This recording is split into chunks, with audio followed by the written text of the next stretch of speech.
What's up, everybody? Welcome to another episode of Plant the Spear Podcast. I'm your host, Jesse, and thanks for tuning in.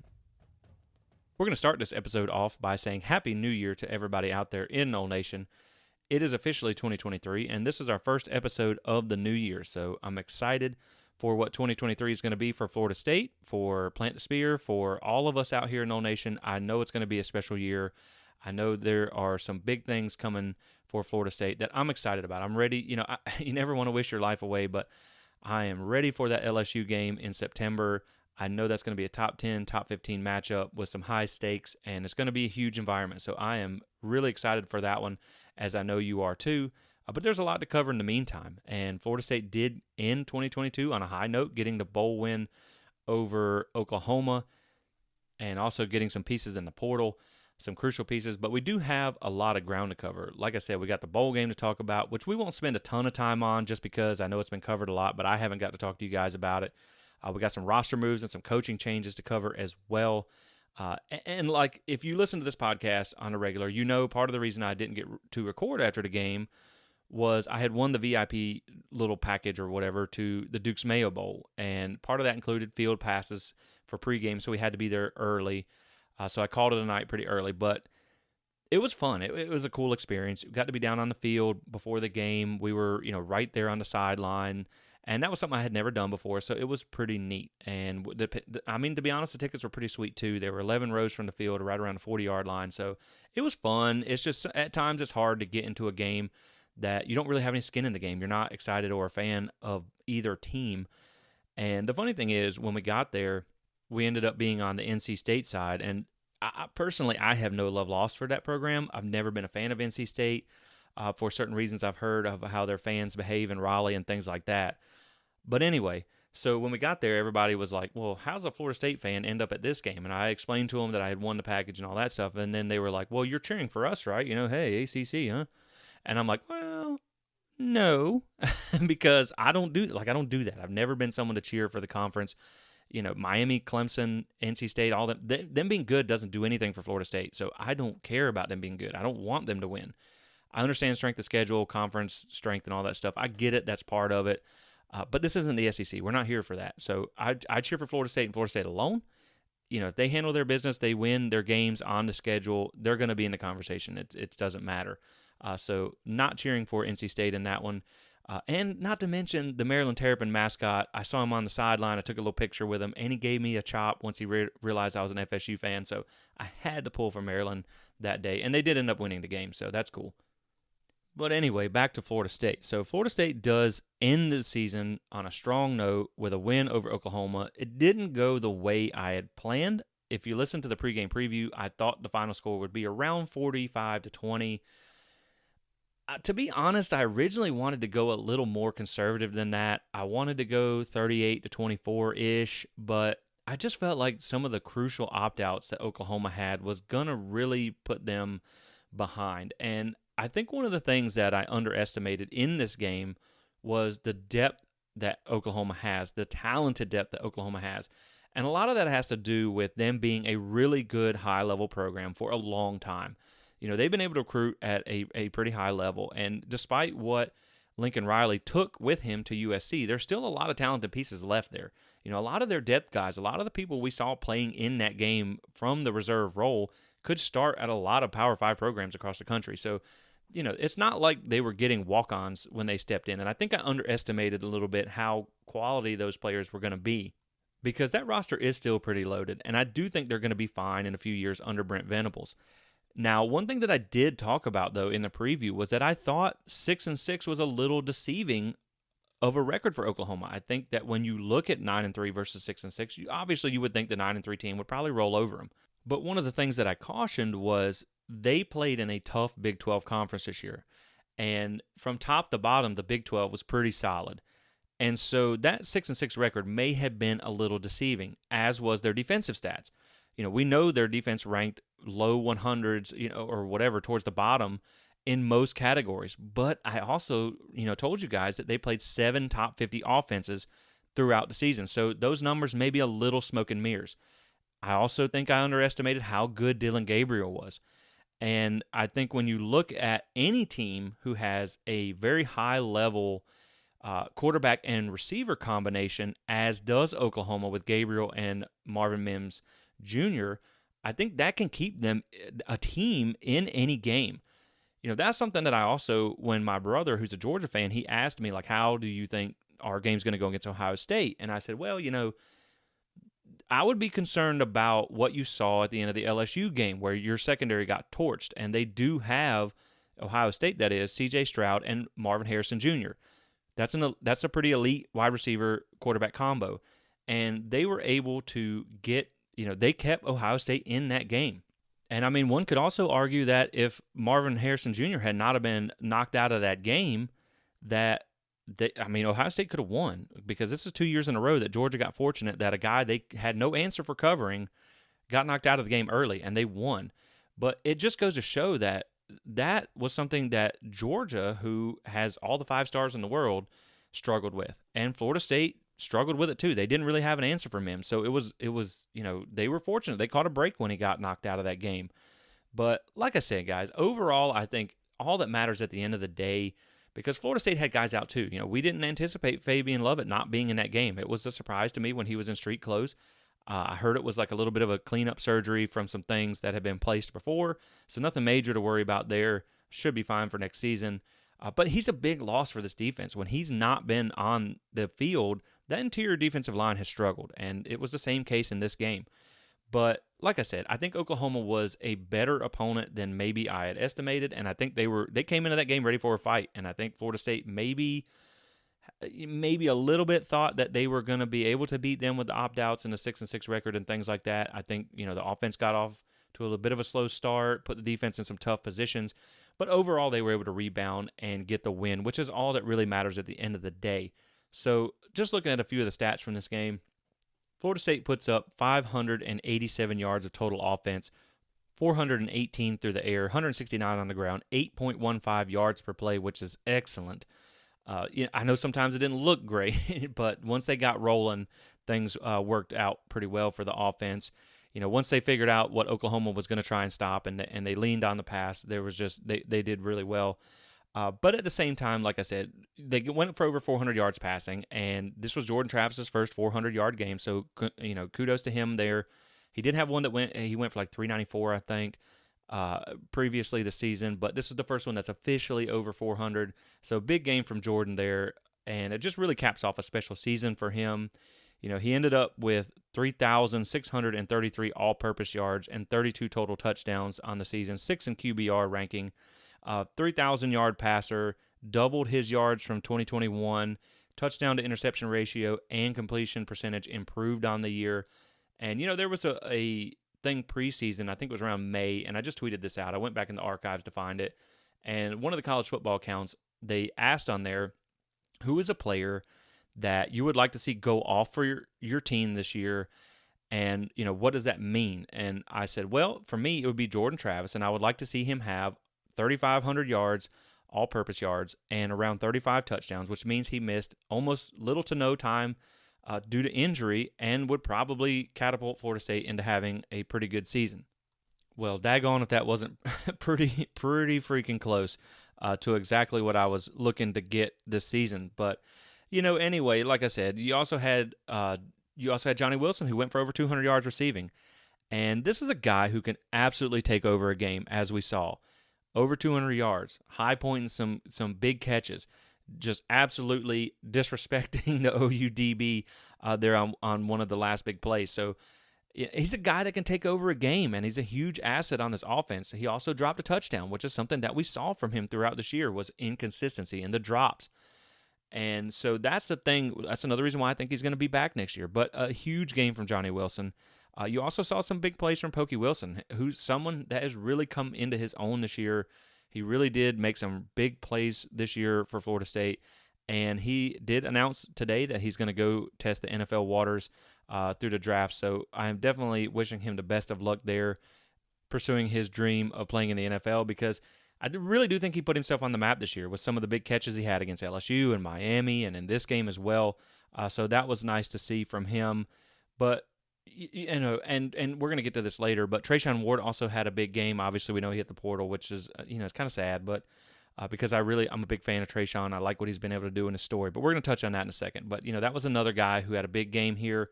Also, Marqueston Douglas, man, he's really coming on as a quality tight end. And let me tell you, some of the things he did, like when he dived for a touchdown there, like a guy that big shouldn't be able to do some of the things he's able to do because he is massive. And so I'm excited to see what he's going to turn into next year. And that tight end room is really going to be loaded. You also had Darian Williamson emerge in this game a little bit. Now, he only had 2 catches, but they were for 23 yards, averaging 11.5 yards per catch. And if you remember correctly, he had an almost 98 yards, almost 100-yard game against Boston College, and then we didn't see him again the rest of the season due to injury. So there's just yet another player there to be excited about at the wide receiver position. But getting back to the game itself, looking at the defense, now I understand a lot of people here are trashing the defense, and they're going to talk about how bad they played in this game and things like that. But I do think when you look at the context of what you have to take into account of some of the positions they were put in, and that Oklahoma offense is legit. I mean, it's just, there's no way around it. They are a legit offense. Now, Florida State has to get better against those legit offenses because that's something we have also seen this season where they struggled a little bit when they played any offense that had a pulse, and that's something that they're going to have to step up again against next year. Now, when you talk about the defense, they did give up 496 total yards. The biggest concern to me was the 253 on the ground. But again, like we said, we know Fabian Lovett was not in that game. They only gave up 5.79 yards per play, which isn't terrible. Their season average is under 5 yards a play, so it's not terribly off from what they've given up. Now, when you look at the run defense, that, like I talked about, that was where my real concern is. So Oklahoma ran the ball 54 times for 253 yards. Florida State held them to 2 yards or less. These are stopped runs, which count as 2 yards or less. They held them on 37% of their runs to 2 yards or less.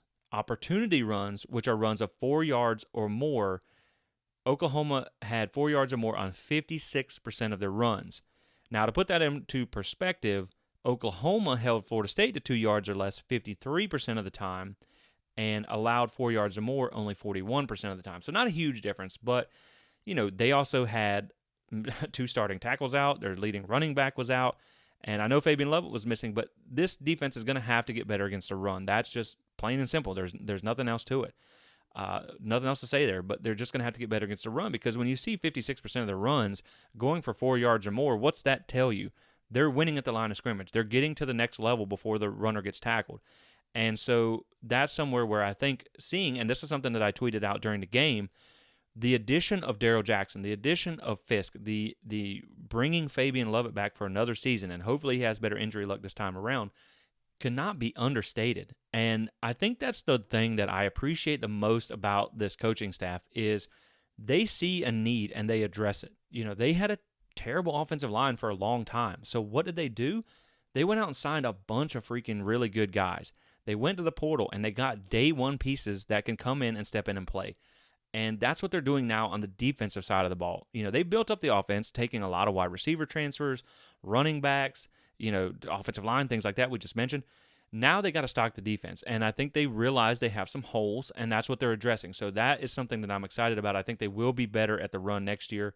Now we're still, of course, waiting for the decision on Jared Verse, but there's still some more additions I think they should make on the defensive line. But like I mentioned, when you look at the positions the defense was put in, 4 times Florida State gave them the ball basically at midfield between turnovers on downs, 23-yard punt return that they gave up, things like that, interception. They gave Oklahoma the ball at midfield, and 4 times, and they held them to only 14 points. So the thing is, Florida State's defense, sometimes it doesn't look pretty, but sometimes they're able to get crucial stops when they need to, and it doesn't always have to look pretty as long as it works and as long as you can win the game. They got the big stop coming out after halftime, which they needed. They got, a back-to-back stops until Florida State threw a pick and it led to a touchdown. But, they were able to keep Florida State in this game by getting some of those crucial stops, by holding them to field goals on occasion. And the problem, one of the biggest problems with Florida State this season is they haven't always played complementary football where the defense is good and the offense is good at the same time. A lot of times, the offense puts the defense in a tough position or vice versa. And so that's something that I'm looking for them to get better at next season But like I said, this Oklahoma team was, I think, better than a lot of us gave them credit for. And I do think the defense was put in a lot of tough positions. So while they didn't play great, considering they didn't have Fabian Lovett, considering they lost multiple guys throughout the portion of the game, I think that it wasn't as bad as it looked either when you consider the crucial stops that they got and when they held them when they had to. So, like I said, overall, at the end of the day, they win, they get the 10th win, and that's all that really matters, guys. That's all that matters. Obviously, most of these bowls have become exhibition games at this point because of people opting out and things like that. And this 10th win was big for Florida State because Oklahoma showed up ready to play. I mean, they weren't going to give them anything. And so for them to still rise up and be able to get the win is just huge because they can carry that 10th win, that momentum into next season. And when you look at the 10-win mark, the double-digit wins, it's not easy in college football to get to 10 wins by any means. And this was Florida State's 25th 10-win season in program history. When you look at some of the other teams from around the conference, as well as some of your rivals and some of the best teams in college football, this becomes evident at how successful Florida State has been in a relatively short amount of time. Florida State has only been playing football for probably about half of the time, a little less than half of the time that some of these other programs have been playing football. So Florida State has 25 10-win seasons since they started playing football in 1947. Now, I understand that a lot of the older, really older years, some of these seasons were not 10 games in duration, so it's hard to win 10 games when you don't play 10 games. But pretty much since Florida State has started, they've played 10 games almost every year, with the exception of occasional, about 3 years or so. But anyway, over the same course of time, NC State has one 10-win season in 117 years of playing college football. Wake Forest has two 10-win seasons in 115 years. Clemson's been playing football for 121 years and has 19 10-win seasons. Miami has 15 in 86 years, Florida has 16 in 110 years, and Georgia has 27 in 119 years. If you move the sticks up to 1947 when Florida State started, the numbers don't change other than UGA comes down to 25. So that really speaks volume to how hard it is to get to double-digit wins. And so it's huge for Florida State. This was their first one since 2016. They ended the season, talking about momentum into next year, they ended the season with 6 consecutive wins. They haven't done that since 2013. Now, they did win 5 in a row in 2016, but as far as 6 in a row, it's been 2013. So the momentum that they were able to gain at the end of the season, when you look at how they came into 2022 with, they were 5-7, with the embarrassing loss to Florida to end the season. Now, fast forward to 2023, you hit that 10-win mark. You beat both of your in-state rivals. You won 6 games in a row, and you've also retained a lot of players on your roster. You had another successful year in the portal. This is just a lot of that momentum that I talk about that's carrying into 2023 that's going to set them up for a big year. And not only did you win 10 games, but you doubled your win total from last year. And I understand a lot of people want to say, like, okay, well, Norvell's not winning fast enough because of insert team here, like TCU or something like that, someone who's won quick. But at the same time, listen, you all know my feelings about the COVID year. I don't really count it because it was such just an insane circumstances that they had to work under in their first year. Now, I understand everybody had to go through that, but this is their first year. But for every TCU, there's a Nebraska. There's, you name it. There's a team out there that did not win over 4 or 5 years.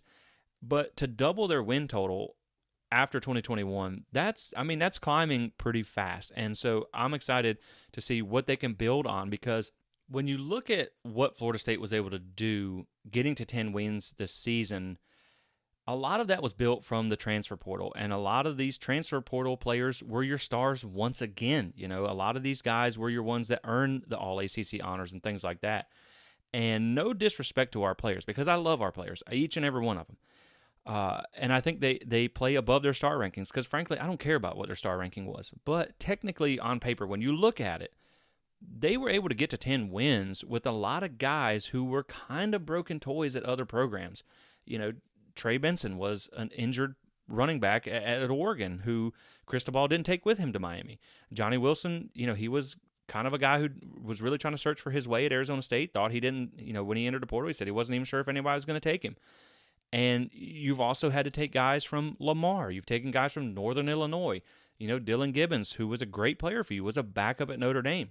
And so now that you're getting a higher level of guys, like a starter from Auburn, a starter from Colorado, a dominant player from Western Michigan, even if it isn't at the Power 5 level, you're continuously raising that talent floor.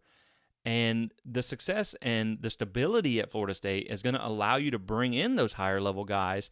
When you're doing things like this, you got the number one defensive lineman in the portal, the number one cornerback in the portal, 2 of the top 3 tight ends in the portal. So, they are elevating that talent floor. And if they're able to win 10 games and absolutely dominate some conference opponents with these guys, you look at what you're able to bring back next year, and that really makes you excited for what they'll be able to do once you add in those extra pieces.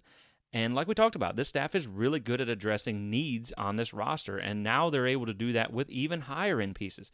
So I do think next year, like I said, I think it's a big year for Florida State. I do think that their goals are going to change. I don't think you're just trying to get to a bowl now. I think you're trying to win the ACC. I think you're trying to get 10 wins might be your floor now.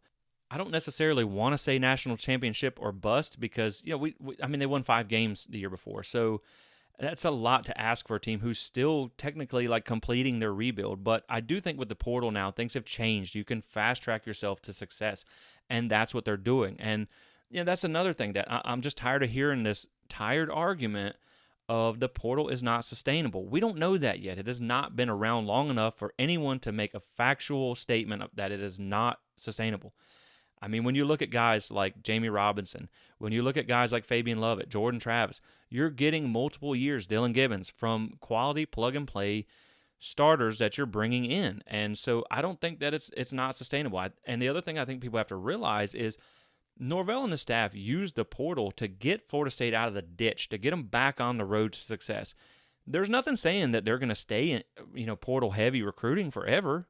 Once they have success and stability to sell, they may not need to lean on the portal as much. Because I understand you can argue that those players won't always be in the portal, but you don't know that. And if the pieces are there and you have success at landing them, why not? It's worked. It took this team from 3 wins to 10 wins.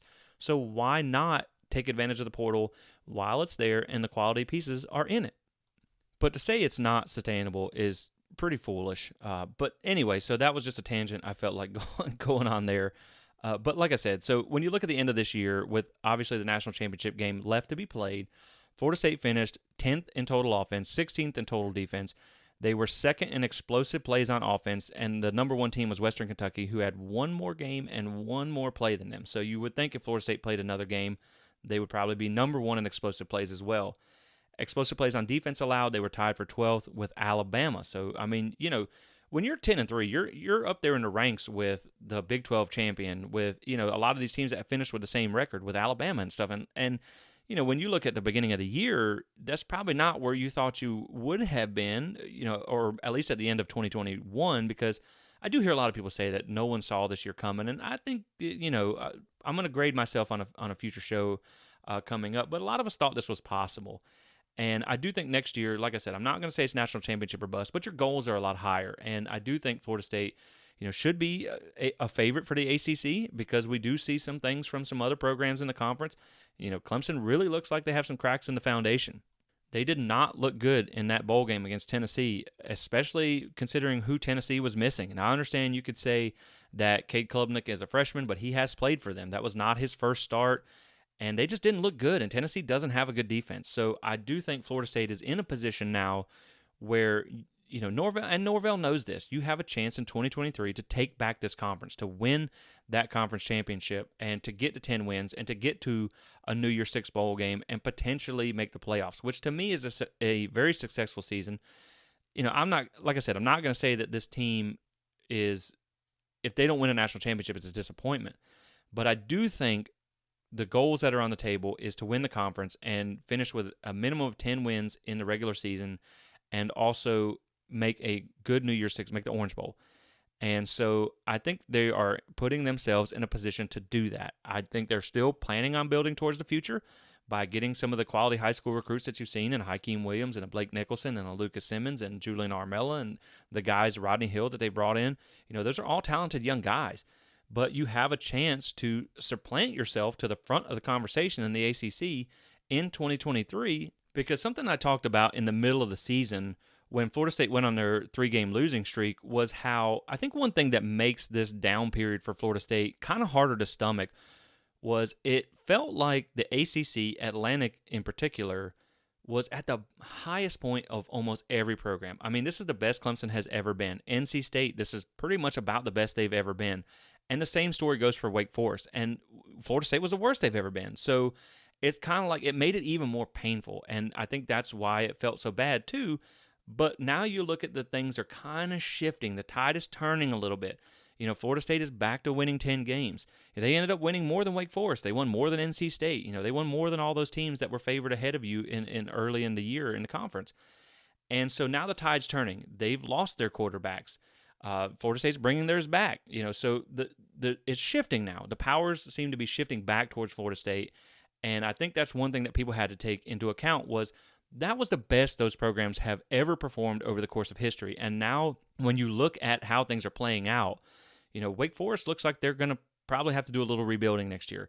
The same with NC State. There's no more, Devin Leary. There's no more Sam Hartman. And Clemson has a lot of questions of their own to answer. So, like I said, guys, Florida State is still planning on building for the future, obviously. But they're putting themselves in a position through the portal right now to take the conference back. And like I said, in the recruiting episode I did, if you let Norvell walk into a high school recruit's living room with an ACC championship ring on his finger, an Orange Bowl trophy and things like that, that's going to pay dividends going forward. So, they are going to still continue to recruit high school players, obviously, but the portal, there's no reason not to take advantage of it. It has not proven to not be sustainable or a recipe for success at any point in the short amount of time that it's been around. And so I say all that to show that the progress this team is making, they're taking giant steps now. It's not baby steps anymore. They went from 3 to 5 up to 10 wins. They took a leap this year, and now they're also adding even higher end pieces. So, now you look at how are they going to play. My biggest question now is how are they going to perform with expectations on their backs, because they did struggle to beat some of the better teams this year. And I think that's actually one of my goals for next year is to beat the better competition on your schedule. And I think that now that you're getting the pieces like a Fisk, like a Fentrell Cypress, and things like that, now you are going to be able to have a closer talent level to those other teams, so you should be able to do that. But like I said, it's just been a big step forward this year for Florida State. Now, to get to the news that we have to report, because like I said, there's been some roster moves and some coaching changes and things like that. First up, we'll start with Marcus Woodson, who was Florida State's secondary coach. He is now going to be the co-defensive coordinator and secondary coach at Arkansas. Now, hey, co-defensive coordinator, that seems a bit lofty for what we saw at Florida State. But, I wish him the best of luck there. I don't think Woodson was bad. I don't think he was the greatest either. But you also have to remember, back when Norvell was kind of putting things together, it was at a school that was coming off just not a good period in time. They had just fired Willie Taggart after 2 years. There was not a lot of stability here. You had an interim athletic director. So as a coach, when you looked at this job, as anybody, as a human who's looking at a job, knowing that your future is not guaranteed, your future is not stable there, that it's kind of a tough sell. But when now you look where Florida State pays just about as well for their assistants as anybody in the country, they also are one of the more stable programs in the country now, and they have success to sell. You're going to have a lot higher caliber coaches that they can pull from to fill this position. And I'm not going to speculate on who I think they're going to get because I have no clue, to be honest. There's a lot of names that are being thrown around, and I trust Norvell to get the best guy for the job. I just think the biggest thing here is to get someone who's a good coach, because we did see some shortcomings in the secondary this year. The zone defense, if they ever decided to play it, wasn't that great. Guys didn't really get their head around on the ball a whole lot, things like that. But it wasn't terrible because you didn't see, gone were the days of a receiver for the opposite team catching the ball, running into the end zone, and you never even see a Florida State defender in the TV frame at all. That's gone. So I'm not going to say Woodson was terrible, but it certainly could be better. The other aspect is recruiting, and that was somewhere where we fell short from that position as well. And the DB coach is someone who really needs to be able to recruit, because a lot of times with DBs, it's just about having talented guys there. I mean, there's a lot of things that you can coach them and tell them, but a lot of it just is from getting talented players. And so I think this is somewhere where Norvell knows that they need some help in the recruiting department, because right now Alex Atkins seems to be the dog on the trail. But you need another one of those guys on defense. And so I think you just want to get a guy who has ties in the state to Florida, to Georgia, somewhere like that, that can recruit at a high level. That is your first and foremost. And then, follow up the coaching with a quality coach as well. So we'll see who they can get. But like I said, the list of names should be a lot higher quality now, given the pay, the stability, and the success that Florida State has to offer. But that continues the mantra that I was talking about earlier, of where initially you were just trying to get yourself out of the ditch. But now that Florida State is in a much better position, you're taking better players. You can upgrade your coaching at certain spots. Now, I don't think they need to make a ton of changes. I don't, because you have found success in this coaching staff. And stability is something that is undersold to me, because we saw how much it affected Florida State in the past. And I understand that you see programs like Alabama have turnover all the time and things like that. But, when you have NFL head coaches as analysts that you can just promote, it's not the same at Florida State. So I do think stability is key here. But there are some positions that needed to be upgraded, and this is one of them. And I think it was time for change, and I think it was a good move. But like I said, I think the staff has found a recipe for success, but now you're able to upgrade those things. You're able to upgrade your talent floor. You're able to upgrade some weaknesses on the coaching staff. And that's something that I think is going to obviously play well for Florida State going forward. That has been the only coaching move so far. And personally, I think that's probably the only one you're going to see this season. But now looking at the roster moves, because that's the other place where we have had some news break. Obviously, the biggest news of all is still Jared Verse, which we're still waiting to hear about that. I'm sure in true Plant the Spear podcast fashion. As soon as I say this or send this episode out, he's probably going to announce one way or the other. But so far, we do know that Jamie Robinson did declare for the NFL draft. And man, first, just like, I know Jamie probably doesn't listen to this, but man, thank you for your time in Garnet and Gold, because Jamie Robinson is a hell of a player. And like, if this was like gladiator times in the bowl game, he went out on his shield. I mean, the way he played in Oklahoma, really in the Oklahoma game, really capped off the way his career went at FSU, and just how he left it all out on the field. And I think you can't give him high enough praise for what he did here at Florida State, and coming into a program that was really in need at the time. And you had a guy who came over from South Carolina, and he gave you 2 really quality seasons. Now, I can't say that Jamie Robinson is an elite safety, but he's a daggone good player. And he played 796 snaps of 904 total this year in 2022 with a PFF grade of 73.9. Last year, he played 755 out of 910 snaps with a PFF grade of 80.5. He led the team in tackles both seasons, and he had 99 total tackles this year in 2022. So again, like, you got multiple years out of a transfer who was a day one plug and play starter. So again, the transfer that's another checkbox, in favor of the portal. But, just want to give a shout out to Jamie Robinson, who is going to the NFL. I would have loved to see him come back another year. But, that's just selfishly because we want to see Florida State win. He's put enough on tape in college that he is what he is. He really doesn't have much left to prove. And so I think it's a time for him to make that jump. And like I said, I just wish him the best, and I thank him for his time as Garden and Gold, because he was a really fun player to watch, and he really carried this defense a lot of times, and it just left it all out on the field. And I just love the aggressiveness and the chippiness that he played with. So with that being said, up next is Fabian Lovett, which we already talked about. He did announce his return. I'm sure a lot of the injuries and lack of being able to put things on tape this year probably played a little bit into that. He has played a few seasons now. Remember, he came from Mississippi State, but this is a player where maybe NIL is more guaranteed and lucrative than NFL right now. Now, if he comes back next year and has another good year, he can obviously elevate that draft stock to where, he may be making significant money. But the thing is, this was huge for Florida State to get him back, because when we were on the fence, and maybe he was one that you thought would go to the NFL because he does have the kid and the family situation that he needs to support, but you thought, okay, well, we got Fisk and we got Daryl Jackson.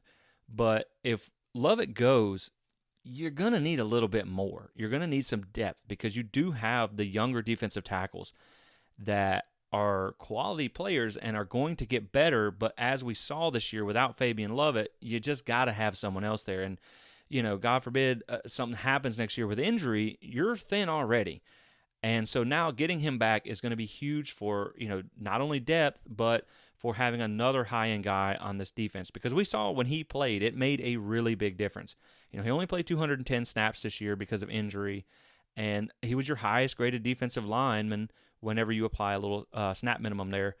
But it just changes the outlook of the room. Now you have a guy like Fabian Lovett. You have a guy like Fisk. You have a guy like Daryl Jackson. You also have Malcolm Ray, Josh Farmer, Daniel Lyons, who are all young guys who got some experience and can contribute and look to be, a pretty decent defensive tackle room next year. You also have Ayobami Tafasi, who is a grown man for a freshman. Like, he posted a video the other day of some off-season workouts that he's doing. Guys, a freshman should not look like that. That's a freaking man, and so a grown man. So I'm excited to see what he can do as well. But like I said, it just changes the outlook of the room, even by the one player coming back. And so that's a huge get for next year. Like we said, if Verse announces he's going to come back, that would be kind of the cherry on top here. But I do still think they probably, at a minimum, they're going to have to look for a defensive end in the portal. I wouldn't be mad if they took another defensive tackle just because we know Fabian has had some injury issues and stuff like that. But at the same time, they did host a South Carolina edge rusher, which, hey, we love some players from South Carolina, but they seem to work out, so hey, keep them coming. But they know that they need some more edge rushers, and so they are addressing it. And like we talked about, I mean, this staff has been very good at plugging holes where they need to with quality players. They also got word that Akeem Dent was coming back. Wasn't really a surprise there. I figured he would. The other name that we need to mention is Trayshawn Ward has entered the portal. Now, this one is a little sad. This one hurts the heart a little bit. I think mostly because, one, he was a good player, just point blank. I really liked what he was able to do in this offense. I think his skill set was utilized well. He was really one of your best backs at being able to make people miss in a phone booth.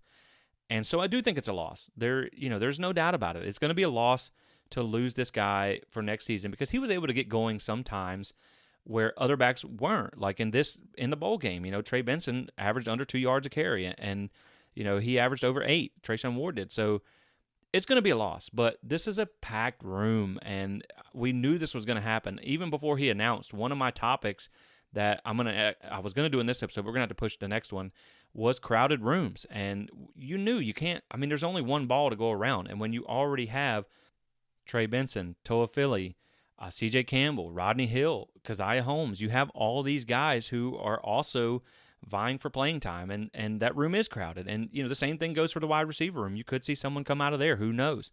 Hopefully not. But it's just this was bound to happen.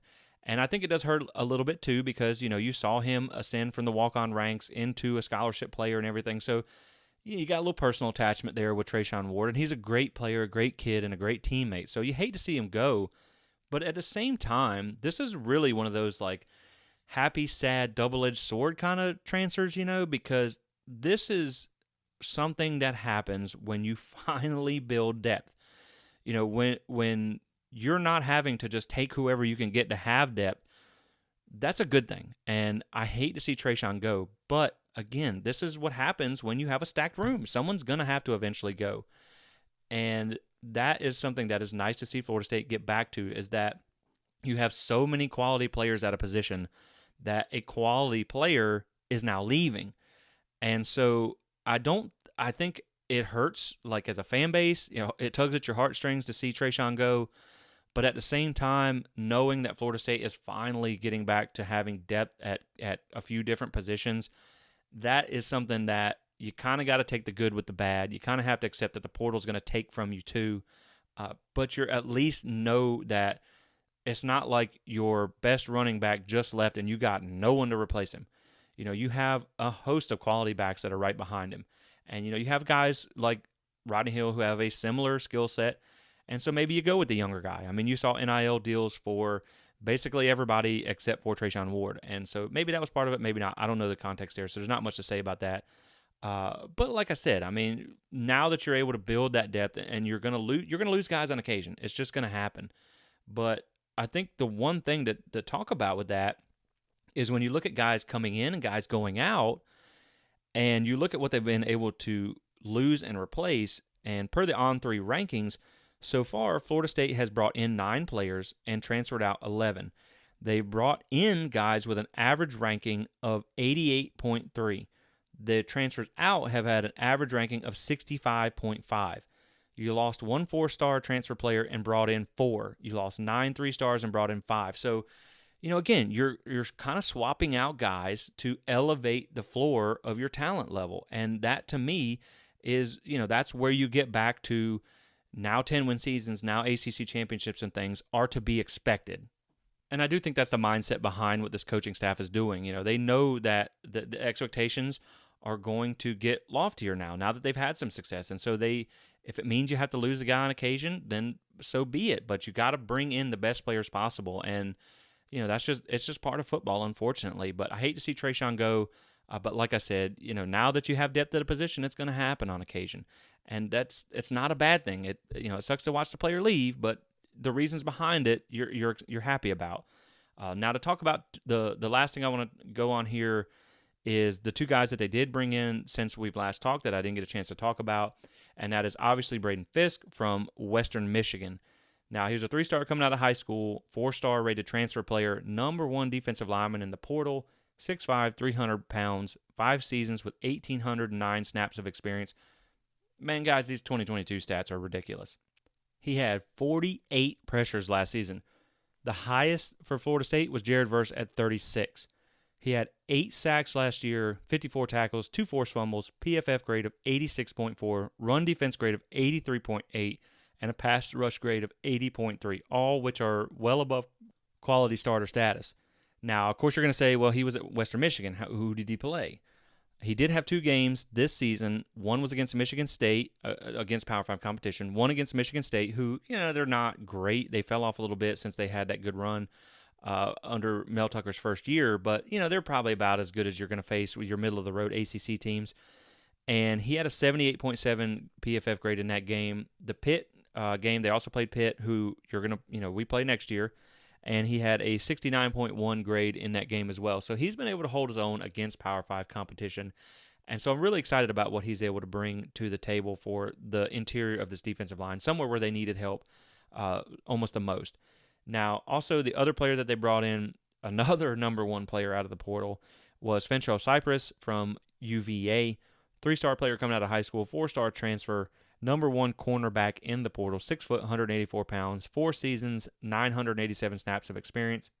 In 2022, he only allowed a 45% completion percentage, had 9 PBUs, did not give up a touchdown, a PFF grade of 87.8, rush defense of 77.4, coverage grade of 87.6, had a very low missed tackle rate, and also a very good tackling grade. Versus Syracuse and Miami combined, he allowed 1 catch for 7 yards on 10 targets. So that's huge. I mean, this is a big get for Florida State in a position that they needed it, especially after some of the regression we saw from a few players in the secondary this year at the corner position. Renardo was a great player, but, some of the other guys just really kind of didn't have the year we expected. But, Greedy Vance is another player that I like. You also got, like I said, Akeem Dent's coming back. You have Jarian Jones is coming back. You have Azaria Thomas, who's a talented young player. Shaheem Brown is also someone who's going to look to step into that safety role with Jamie Robinson with his departure. And I really like Shaheem. I think he's a good young player. He's got some experience now. Now personally, I wouldn't mind him seeing going in the portal to grab another safety, just because of depth reasons. You don't really have a whole lot behind him, and depth is always one of my main concerns. Because sometimes when you have to shuffle the deck after you lose a guy, it just doesn't really translate how you want. So I wouldn't mind seeing him go there. But, again, you just really have to trust the staff. Because when you look at some of the things in the past, they had the shortcomings on the offensive line as far as depth. And they went out and they solved it. And that's something that, they needed some receivers. They went out and got them. And so I think the staff knows who they have on the roster and what their capabilities are. And I think if they feel like, Shaheem or whoever else is on the roster isn't really going to cut it for 2023 or what they're trying to do, or maybe he needs another year to develop, then they'll go out and find someone. But I do think at least you do have someone there that you feel good about. But overall, guys, that's pretty much going to wrap it up here. Just talking about the roster moves, the coaching changes, and wrapping up the bowl game. I do have some more shows coming up for you guys that I think you're going to like. We're going to do a way too early look at 2023 and just kind of talk about each position room group by group and kind of what they got coming back, what they're bringing in, what they could potentially still need, some of the biggest losses and stuff like that you're going to have to replace. So be on the lookout for that. I also have the episode where I'm going to grade myself and see how I did covering Florida State, what I was right about, what I was wrong about, and things like that, because I do think it's important for everybody to go back and grade what you did, and so you can get better the next year. Hey, I'm trying to climb too, so I gotta, you gotta keep yourself accountable for everything there. So we're gonna go back and look at that too, and I got some interesting stats and things for 2023, looking ahead. So with that being said, guys, it would be too much to run in this episode. We'd be 2 hours long, and I know you guys don't want to listen to me talk for 2 hours. One other thing for you to check out before we get out of here. I don't know if you guys have seen it or not. Most of you probably have. I made a little 2023 hype video for Florida State that I put out on New Year's Day, something just kind of I put together over a couple days. And I really love like film editing and that whole process and whatnot. I really enjoy it. I'm still very new at it, so I'm still kind of finding my way. But it was just something that I put together that it actually turned out a lot better than I had planned on. And it's already over, between Twitter and YouTube, it's already over 20,000 views in less than a week. And, I when I watched it, I was like, okay, well, it gave me chill bumps. So I think it's good. I let my wife watch it. She's a Georgia fan. It gave her chill bumps too. So I really think you guys are going to enjoy it. Go check that out. It's on our YouTube channel. If you haven't checked that out, drop us a like and subscribe as well there too. And with that being said, guys, we're going to go ahead and wrap it up here. I do appreciate everything that you guys have done to support this Plant the Spear and this channel and this outlet in 2022 and to help us grow. I really appreciate it. I can't say thank you enough. And I just look forward to 2023, continuing to grow, continuing to build a family here at Plant the Spear. And I always try and interact with you guys on social media and things like that. I'm really active in the comment section and things like that. So, again, I do appreciate everything, guys. And as always, go Noles.